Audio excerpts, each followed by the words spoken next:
Live from a defabricated solar-powered garden shed in Rockland County, New York, USA. This is Stand Up with Pete Dominic. On today's episode, last-minute shopping tips for your next swimming pool visit after your spouse accidentally threw away your favorite pizza floaty. And now, the podcast host who has no worries for such things because his pool floaties never leave his sight, Pete Dominic! Right again, my friend, because I keep a surveillance camera on my pool at all times, make sure mostly that the floaties are not removed or taken away. And it is great to have a pool because it is scorching out there, folks. That is the big story of the week. It's the extreme weather. I'm very happy to have you joining me here on today's episode of Stand Up, where I will be welcoming the great Ron Insana of CNBC. We talk about all the fundamentals of the current economy, and Ron is always great. I think the conversation is great, interesting, fascinating as always. That's my goal, to make these conversations with these smart people as interesting, enlightening, entertaining, informative as I possibly can. And I can't do it without you, so thank you very much for pressing play, for listening, for settling in, for whatever else I can say here at the top to welcome you to today's show. Sorry about yesterday's show not getting posted up early in the morning. I did get a quick conversation up with Glenn Kirshner sometime late afternoon, early evening to talk about all of Trump's trials. We'll learn more today from the courtroom in Florida. Will Aileen Cannon set a trial date for Donald Trump, or will she heed his warnings and his threats and his compliments and postpone the trial date till after the election? I don't think we'll see that. But I talked with Glenn Kirshner about that and much, much more. And hopefully you heard that. But if not, you can go back and listen anytime. It has been fairly hectic here in my life because Valerie is in Italy and now the girls are both at camp. So going to settle down. I'm home alone for a couple of days this week, which is super weird. But it looks like I'll head up to my parents, and then, ladies and gentlemen, on August 27th, I will be getting on an airplane to fly to Australia. That's right. I'm making the big announcement right here on the show today that I'm headed to Australia, down under Oz, for about 10 days for one of my closest friends in the world, David Campbell. You may have heard me talk about him. He's joined me here on the show. He's hung out with us at Hangouts. It's his 50th birthday. His wife asked me to come down, and first it was going to be a surprise, but no longer. I couldn't make that a surprise. I had to let him know. And so very excited about that. I will be doing shows from there. Maybe not every day. I'm going to try to take some time off, but I got some interesting Australian people that I'm going to be interviewing. If you know anybody down there, tell them that I'm coming. Tell them maybe I could interview them. I don't know. Who's been to Australia? Who knows anything about Australia? Who is Australian? I am going on the 27th to the 9th. So that's big news. I haven't had a vacation and a real vacation in, I don't know, and maybe this won't be a real vacation, if you will, in a long time. But that's the big news, and looking forward to talking with you more about it at the Hangout and hearing from you. standupwithpete@gmail.com. But over the next couple of weeks, or up until then, I'm going to be pumping out as much content, as many shows, as many guests as I can. And if you're listening on Tuesday, the 18th, I am supposed to be co-hosting the Karen Hunter Show on Sirius XM today from 3 to 6 East, so that should be exciting. But I do miss the girls. I am a bit lonely, but I'm navigating it quite well, as a matter of fact. So thanks for tuning in. Thanks for your support. Thanks for listening. And now let's quickly get to the news. What the hell happened yesterday in the world? Day 909 of the Biden presidency. An Iowa judge temporarily blocked that state's new 6-week abortion ban. That's interesting. House Republicans narrowly approved a must-pass defense policy bill. A Republican in Arizona referred to black people as colored people. You probably know about that. The Biden administration eliminated $39 billion in student debt for more than 800,000 borrowers. That's a pretty big deal. Presidential candidate Robert F. Kennedy Jr. suggested that COVID-19 was, quote, targeted to attack Caucasians and black people, saying that, quote, the people who are most immune are Ashkenazi Jews and Chinese. And also Ashkenazi Jews, whatever those are. Those are Jews with Ashkenazi Okay. 49% of Americans say democracy is not working well in the U.S. That seems like a low number, but interesting statistic nonetheless. A Georgia court has denied President Trump's request to quash the Georgia DA's 2020 election probe. Talked about that with Kirshner yesterday. That's what he predicted, and that's exactly what happened. The Powerball jackpot has ballooned to $1 billion. Hey, you never know. Are you getting a ticket? Maybe I'll get a ticket. $1 billion? What would you do? What would you do with that? Besides give it all away, huh? A House panel is set to hold a hearing on UFOs, which I think is good. The more transparency, the better. And a woman was gored by a bison at Yellowstone, which is terrible news, but she's all right. And don't get out of your car or walk near the bison at Yellowstone or anywhere else. Well, we're about 6 months away from the Iowa caucuses for Republicans, and the first debate apparently is going to be on August 23rd, so just a few weeks away from the first presidential debate for Republicans. It'll be held in Milwaukee, the largest city in the key battleground state of Wisconsin. Who's going to qualify for a spot on the stage? Maybe not Mike Pence, so that'll be interesting to watch, and also terrifying. You know who I really don't like? Well, all of them, but that guy, Vivek Ramaswamy, that guy, he really rubs me the wrong way with all of the things that he says and does. And my guess is, I'm just throwing this out there, that he never had any friends and still doesn't have any friends because he's ridiculously obnoxious and terribly unlikable. So it's interesting to follow to see where that guy's going to go. I just heard that Chris Christie is going to be on the stage, and for that reason alone, I'm pretty excited because nobody else is going after Trump the way that he is, and that's good. I enjoy it. As hollow of a barrel as he is because he was sucking up to Trump 4 years ago, it's still satisfying to see him go after Trump, so that'll be interesting. All right, I got no sound bites today. I want to get this up. It's early in the morning on Tuesday, and I want to get to my great conversation with Ron Insana right now, I think. You're really going to like it. I love getting his perspective on everything in terms of the economy, all the leading indicators, the LEIs, a phrase I learned just today, I guess. He's American finance reporter, author, former hedge fund manager. You see him on CNBC, where he's a contributor, as well as CNBC.com. He's a Buffalo boy, and he's also a film producer now, and so I started my conversation with asking him about the really big news of the SAG-AFTRA strike that's coinciding with the writer's strike and why that is so important. You can find Ron on all the social medias, and I hope you will, and let him know that you heard him here. Let's get to it right now with the great Ron Insana, talking economics and more. Oh, yeah, very happy that he said yes to talk to me tonight. I was going to say that I'm not the senior bachelor that's coming up on the network relatively shortly. Do you watch any of those shows with the bachelors or the datings or the, So I have two daughters and a wife. Yeah. And so in an effort to spend quality time with the three of the female members of my family, and I have a son as well. Yes, I will sit there and struggle through an hour to 2 hours of brain melting television just so that I could be in their presence. Yeah, I don't love my daughters enough because I tried to watch Love Island. It's hard. I tried to watch Love Island, and I was like, not only can I not watch this, I then said to my daughter, I don't even like you. I don't even know who you are. So probably not great parenting, but I just couldn't deal with it.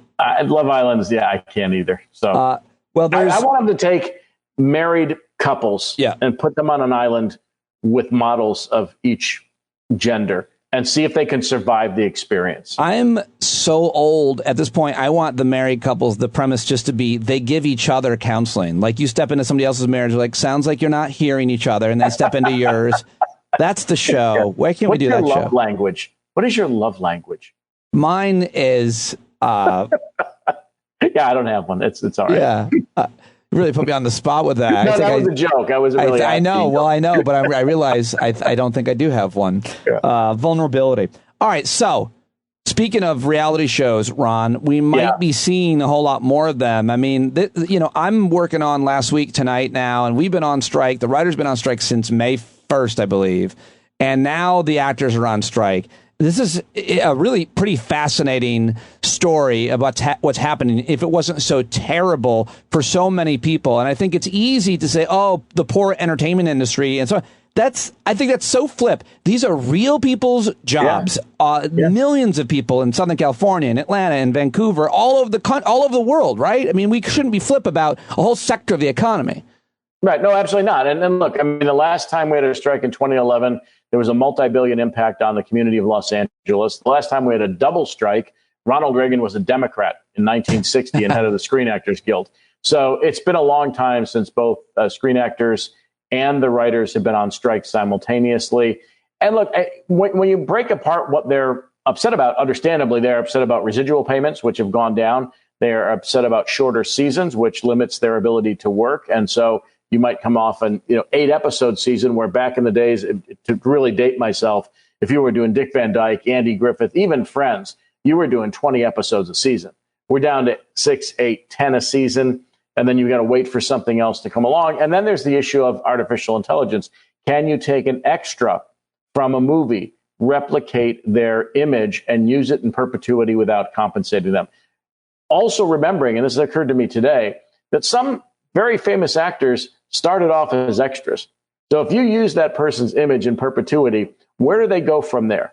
You're cutting off avenues of advancement. And so I think they have legitimate issues. I think where things go awry in a certain respect with when everyone complains about entertainment CEO compensation, which is large. A lot of it comes in the form of stock.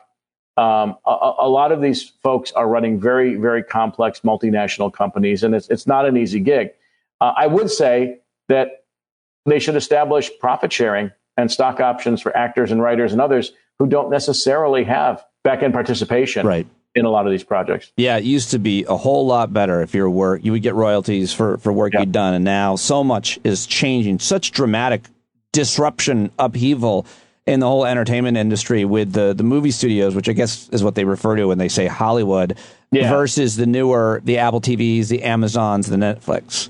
Which are becoming studios for all intents and purposes. They're financing major, multi-$100 million productions. They're allowing for theatrical release before it appears on, Amazon Prime, or before it appears on Netflix in some instances, before it appears on Hulu, what have you. It is absolutely a transformational change that's taking place in the entertainment business. But the writers and the actors and the directors already struck their deal, want to be able to, if they in fact come up with the intellectual property, first be, I think, fairly paid, get, relatively secure tenure with respect to the amount of time that they work, and then also, qualify for the benefits that are granted by the unions, which you require a certain amount of dues paid in, you require a certain amount of hours worked, you require a whole host of things to have achieved before you can get health care and a pension. And so it's a big deal. And if they're not compensated correctly, listen, I'm talking about this as someone who is in the process of producing films and television shows. That's part of my life now. And so, quite frankly, I technically stand on the other side as an independent, but I would love to see everyone who participates in the process get their due. Well, everybody's going to have to. I heard of a date like September 1st, simply because of how programming works. You've got to start shooting these shows by a certain time to get them out during winter to make any money. I mean, they don't. And now with the writers and actors on strike, it puts so much more pressure on the studios to come to the table. Is that fair analysis? Up to a point. So some of them have already stockpiled, existing programming. Some are going to use reruns. I just saw that CBS, and I don't know how they're going to do this, is going to run reruns of Yellowstone, which is not something that typically would end up on broadcast TV, given the sexual content, the language, and everything else that's in that show. They're going to have to sanitize it a great deal to run it on network television. But that's how they're going to fill time. Last time we saw a strike, there was a proliferation of reality shows that filled time, which are not, kind of union driven or written shows, if you will, scripted shows. So that we could see a lot more of that. At the end of the day, everybody has a lot to lose by this staying, longer than is absolutely necessary to come to I know it. deal. Don't I know it? So let's talk about the broader economy, Ron Insana. You've got a piece over at CNBC where you're a longtime contributor. It's apparently Goldilocks has re-entered the building. Who is this Goldilocks when it comes to the economy? What does that mean? So my good friend Art Cashin, who's been on the floor of the New York Stock Exchange since the 1960s, actually coined this phrase, the Goldilocks economy, some years back, that the economy is not too strong, it's not too weak, it's just right. And, listen, inflation's coming down, growth is steady, the unemployment rate remains at 50-year lows. So you have an environment where wages are growing faster than inflation. If you look at the G7 industrialized nations, the United States is growing faster with lower inflation than any one of its major competitors.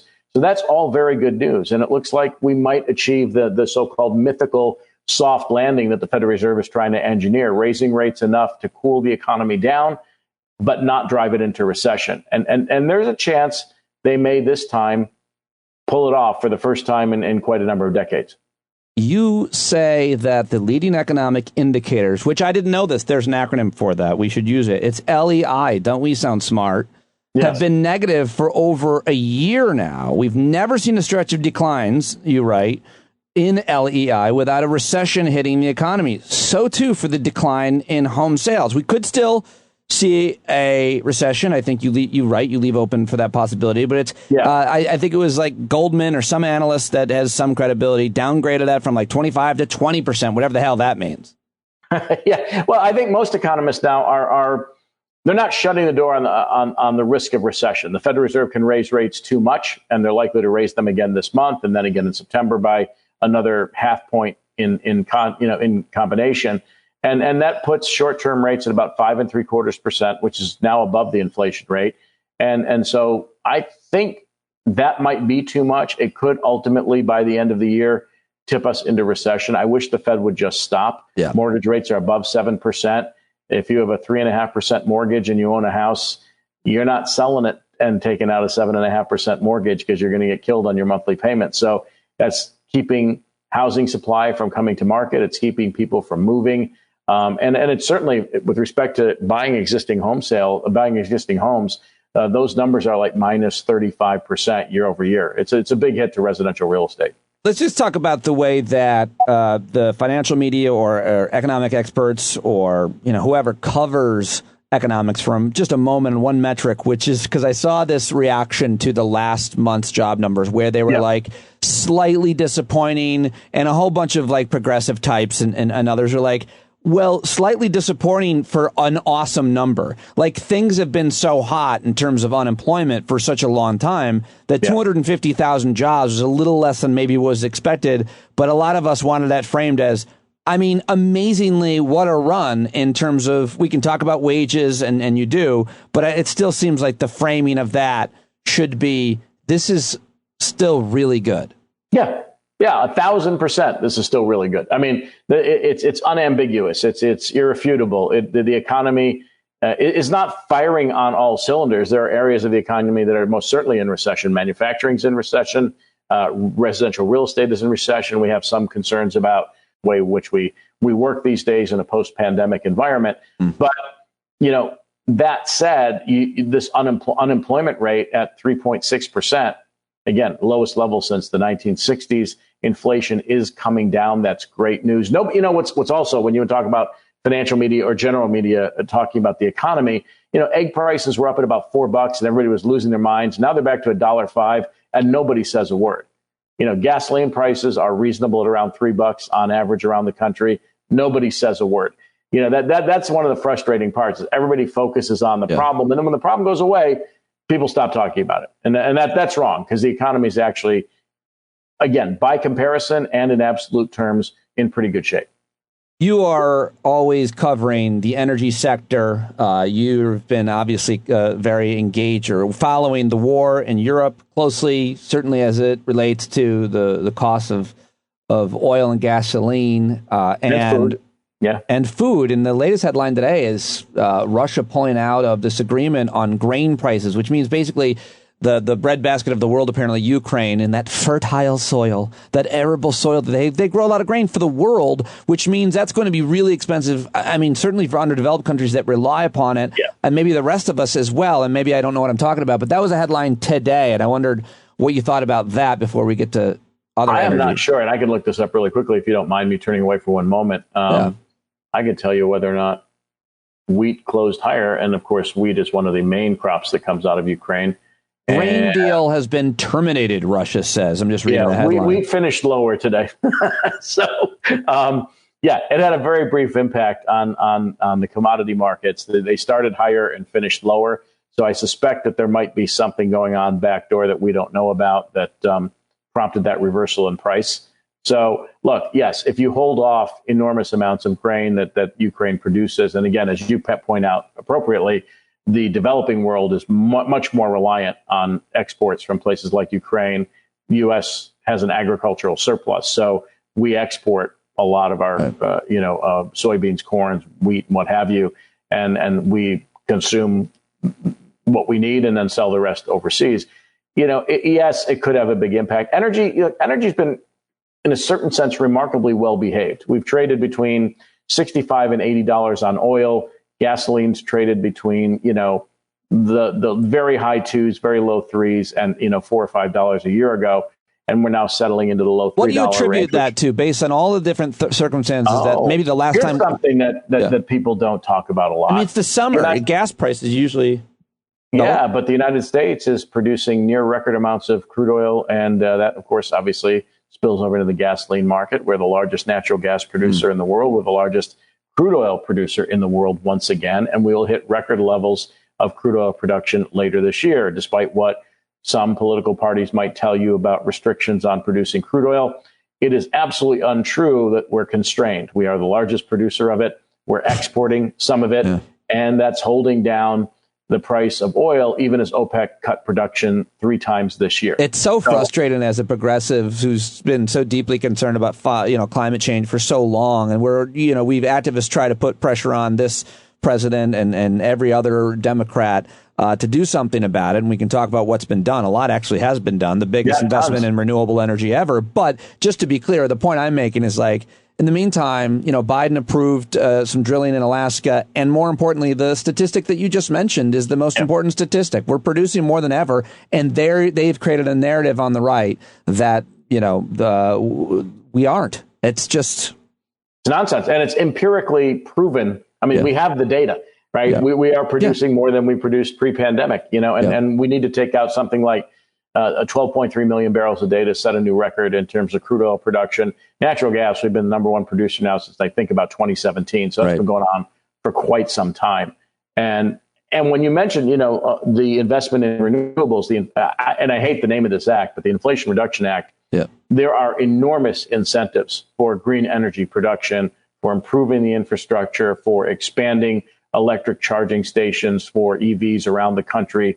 Tesla did a big deal with GM and Ford for them to use their stations. I was in Elkhart, Indiana a week ago, and there were Tesla charging stations in a town just outside of South Bend, Indiana, that's quite small, and you see them anyway. Well, I just found out about this. I missed that story. A good friend of mine explained to me what you just talked about, that deal. And I just want you to explain that deal. My understanding is Tesla is going to become kind of the Apple of cars, meaning Apple has the platform that we all use, not all, but a huge percentage of the market uses for computers, for software, I should say. And Tesla is basically sold their supercharger technology. It used to be proprietary. The plug only fit the Tesla. I got a Chevy Volt, doesn't work for me. Well, now Tesla doesn't even maybe need to produce cars anymore because they are going to have the market cornered on chargers. All of the chargers are going to be Tesla chargers, and they're now going to work for other manufacturers. How am I doing? That's perfect. And then, so you take Apple's ecosystem, right? So it's not just the iPhone. The iPhone, and there are elements of the iPhone in your car, like when you have Apple Play, when you plug your phone in, and all of a sudden your navigation systems, your Spotify, everything else connects through the car, and you have, and listen, Apple will eventually be in your car for real as part of their ever expanding ecosystem. And Tesla's going to be in that same boat. They are creating an ecosystem for electric vehicles that utterly other manufacturers of cars will be dependent on Tesla for that type of technology. Tesla cars automatically update their software. You don't have to do anything. The software updates come through the system, just like, when your Apple phone gets you a note, update, put in a new installation, boom, that happens. You get a better version of the software. That's going to happen in vehicles eventually as well. So, and the Inflation Reduction Act has enormous incentives, zero interest loans for creating greener and cleaner energy. The CHIPS and Science Act, we're putting $189 billion directly into the ground to expand our advanced, computer chip manufacturing capacity because of what's happened with China and the worries about Taiwan. This is a major league investment that progressives, quite frankly, should be cheering, because both those acts really go a long way in making the U.S. increasingly reliant and also increasingly green over time. Yeah, it's a major investment. There's no doubt about it. What do you want to say, Ron? Because I don't know what my question is, but what do you want to say about how the weather and climate, we're seeing this extreme weather across the world right now. Sicily is at its hottest ever. Much of America is either under a heat dome or flooding, in places like Vermont and where I live in the Hudson Valley last week. And, what do you I don't know what my question is, but I know you have a lot of thoughts about, I actually have been paying attention to these insurance markets as a result. That's a pretty fascinating story in California and Florida. It's hard to get a homeowner's policy. It is, because you can't get flood insurance, or in the case of, California, there are mudslides, earthquakes, and now severe heat and drought, which affect, the stability of housing, right? I mean, you get sinkholes just outside of San Diego and places like that. And that caused several houses in one neighborhood to collapse, straight into the hillside. I mean, worst way to go. There's a lot of bad ways to go, but did you hear what happened to Pete Dominic? No, what happened? His house fell into a hole. He's dead. What was he doing? He was on the can, apparently. I mean, what a horrible among the most embarrassing ways to go, right? God, I mean, terrible sinkholes. Wow. Many years ago, I was somewhat skeptical because, you could read a lot of things about how sunspots and solar flare activity affect climate, and they have over the course of centuries. But it's become increasingly clear that, we have affected the climate in ways that are, hopefully going to be modified at some juncture in the future. But I mean, it's hard. I just saw on one of the social media a picture of Jesse Waters on Fox saying that, progressives are blaming the heat on global warming, which in and of itself is something of a rather ironic statement to make. Absolutely. And look, it's certainly more extreme than anything we've ever encountered in our lifetime, right? I believe last week we had the hottest day in 125,000 years on the planet.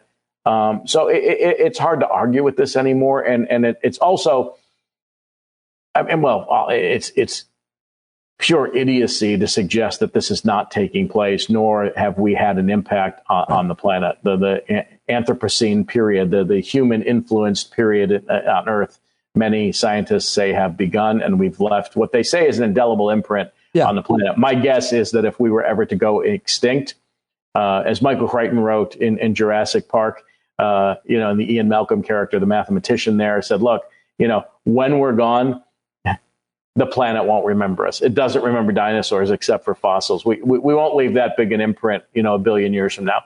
But we are ruining our own habitat for all intents and purposes. To and not only our own. I mean, the pH balance of the ocean, for Christ's sake. So the coast of Florida has had the warmest water off the coast of Miami in like forever. Yeah, it's a crazy thing to be. It's so hot outside, and you can't find relief in the ocean.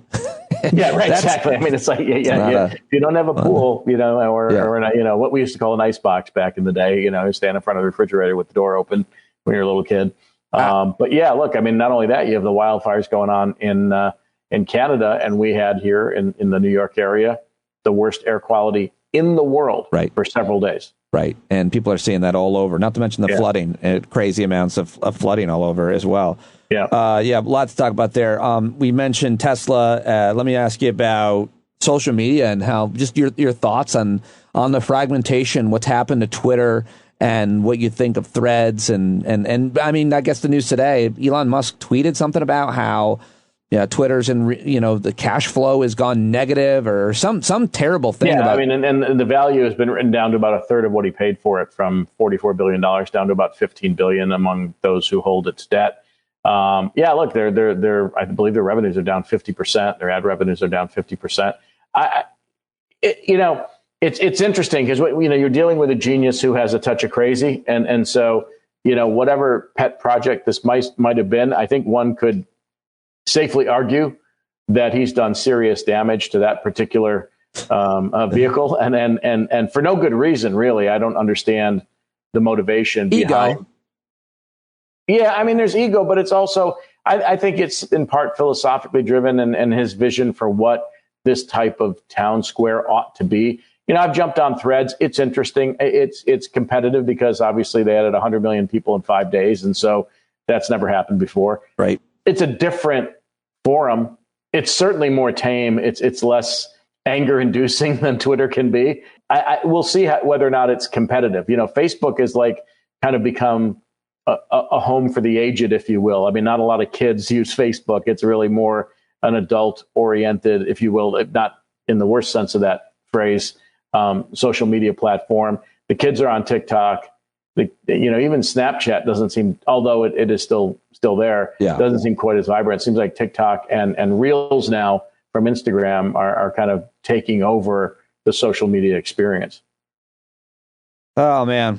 Crazy. I don't know if it's any good. It's hard, look, you and I grew up in a different time, man. Yeah. I mean, I'm a little older than you are, but same thing, same general. We were supposed to sit 3 feet away from the TV and only watch a certain number of hours. Now you've got kids who have said heads are buried in the phone over dinner and are watching TikToks of, in some cases, of dubious merit. Look, this has happened to every generation, right? I mean, radio hit. My grandfather lost his mind because my mom was listening to swing. I mean, so I think I always bristle at the comparison because I do think, and I think I can make you pretty much agree, just as parents, like the difference between our world and our parents' world and their parents was drastically different, but nothing like ours and our kids. Nothing, which is why there's a certain amount of compassion that I have for myself and my peers of our generation of parents. We have no idea how this stuff is affecting our kids. We think we have some good research now. It seems pretty obvious about what some of the outcomes are, but the idea that we know how to manage it as parents, there was nothing like that for our, you could talk about radio and TV and whatever else, but it's nothing like what they have. No. I mean, listen, Rob and Laura Petrie were sleeping in separate beds. You couldn't say pregnant. You had to have 1 foot on the floor if you were in the bedroom. I mean, and then you've got, kind of social media run wild, which creates, body image issues for young girls, particularly teens. There's all the type of shaming that took place there was bullying when we were growing up. It was handled very differently. Yeah, but you could have a sanctuary from it. You could go home. Now you're getting bullied. When you look at your phone, everybody's talking about you. Look who got his ass kicked today or whatever it might be. But I mean, even for adults too. I mean, geez, I'm in a constant comparison loop. I mean, who isn't? I'm always looking at somebody else going, oh, that person's doing better. And I'm thinking, who else does that? Derek Jeter, I bet, does that. I know. It's like, how many Twitter followers do you have? Whatever. Could you imagine? I mean, if in Jesus' time, how many Twitter followers do you have? 12. Dude. Well, of course, the thing that pisses you off the most is when you are in our business, if you will, if I can compare myself to you in the information sharing business, to say it, at least mildly, and you work really hard to put out an idea, to put out a piece, to put out a thought, to give out advice. You put a lot into that. You might edit it. You might get it approved. You might have it approved again. And then you put it out and 5 people like it. But if you're an attractive person. Well, yes. I mean, there's that. And it's like that person didn't do anything but abs. Come on. Well, but then you see the flip side of that, too, is like in the NIL situation, name, image, and likeness of college athletes.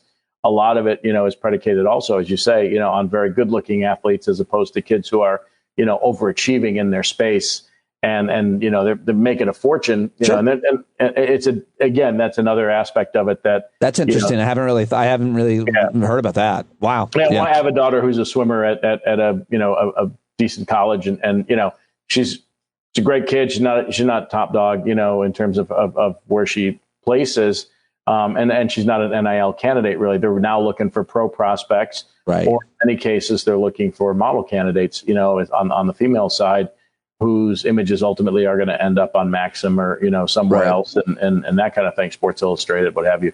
I have my kids seem to have dodged a few bullets on social media, although I would say the girls were affected by it. Yeah. My son uses it more. He's 21. He's a music producer. He uses it more as a goof. Like he finds funny stuff on TikTok that he'll send to me. And I would also say that to a certain extent, some of the social media has raised awareness for him in particular about certain things going on in our society that, he might not have otherwise accessed because he doesn't necessarily. Yeah, no, there's a lot of good arguments for it. I mean, like I was just talking to some young people last week and I was like, listen, networking today is a whole lot different than it was, when I was growing up. His whole music career was done through social media. Yeah. He met people on Instagram and elsewhere. And there's a certain meritocracy if you've got a good idea, good product, a good, for sure. Yeah, but look, there are a lot of downsides, and I think it's going to be a long time before we figure out what the true cost of that exposure is for all of us, really, in a lot of ways. I mean, I don't. It's funny. I was just at my nephew's wedding, and some of the kids in my family came up to me and go, "When are you getting into another Twitter war with Dave Portnoy?" And I'm like, "I'm done." It was funny once. And I don't really need the aggravation. I didn't realize that happened. He must have been getting pounded for weeks, if not months. I'm still on his hate board, whatever whiteboard he puts up, What was that? I got to go look that up. I didn't even know about that. Oh, God. Yeah, I brought up during 2020 when he started recommending stocks, and because it was going to be so easy that stonks, as he called them, only go up. I said, okay, we've entered silly season because, you have someone who's a non-professional now preaching to millions of people that you just go in and take your stimulus checks, buy stocks, and you buy all this crazy stuff, whatever he happened to be recommending on any given day. And I'm like, okay, this is highly dangerous. This is really not bright. And he just dumped all over me as a failed fund manager. And it just went on for a couple of weeks. The funny thing was my kids ran down the stairs and like, Dad, like our phones are blowing up. Are you in a Twitter war with Dave Portnoy? I'm like, yeah, why?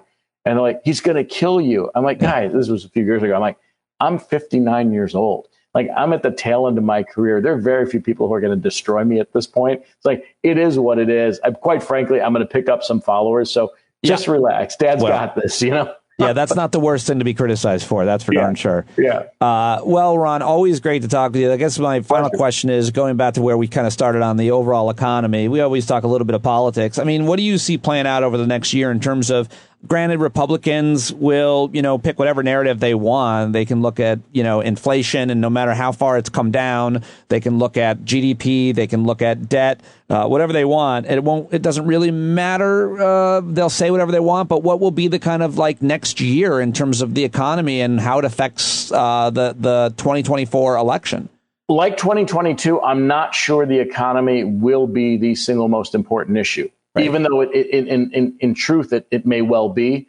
But when you look at the social issues that dominate, I think the minds of those who would vote to maintain the current status quo, you've got abortion restrictions in many states.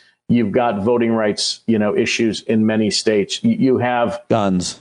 If you read the paper today, you have Donald Trump's team talking about how you would, again, as Steve Bannon once said, deconstruct the administrative state. Right. And all this kind of stuff that big story in the New York Times about that. Yeah, about Trump would just basically take over agencies and how the Unitarian executive. Yeah, crazy, scary story. Yeah, go ahead. And so I think, I would say that if Democrats, women, minorities, and young people aren't motivated, and I'm not offering a personal assessment, in any way, shape, or form, because I've gotten out of that business a long time ago.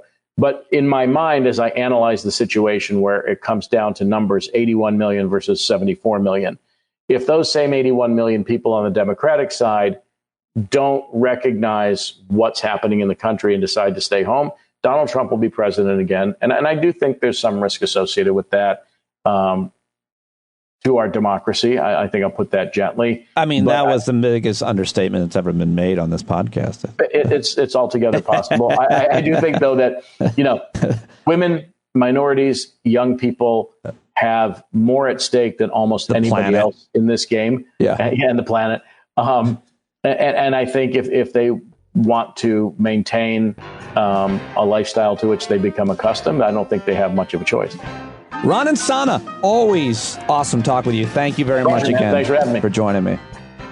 All right, there he goes, Ron Insana. He's on all the social media networks, outlets, platforms, so go follow him there. Let him know you heard him here on the show. Watch him on CNBC. Read him there as well. And that is what I've got for you on today's podcast. I may have more. I drop stuff throughout the day, sometimes on social media, and even sometimes post another short conversation. So look for that anytime. You never know where it could come from. So thank you very much for listening today. Please review the show, sign up for a paid subscription, and I will talk to you at Thursday night's Hangout anytime on the Discord platform if you're a Stand Up with Pete Dominick subscriber, member in good standing. And you know who's always in good standing? It's the great John Carroll, johncarroll.org. If you want to buy this song that you're listening to each and every day on the podcast, go do it right now. Take us away, John.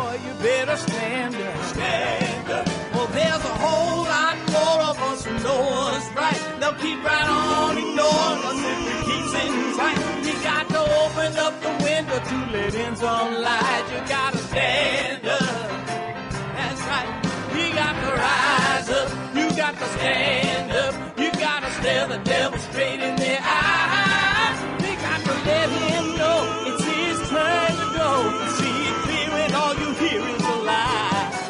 So get up off of your butt, get down off of your fence. Even if it ain't a very friendly audience, well, they'll begin to listen when you start making sense and you stand up, stand up. No need to point your rifle to defend your town, just stand up, stand up. You know they can't deny you what you're laying down. Oh, you better stand up, stand up.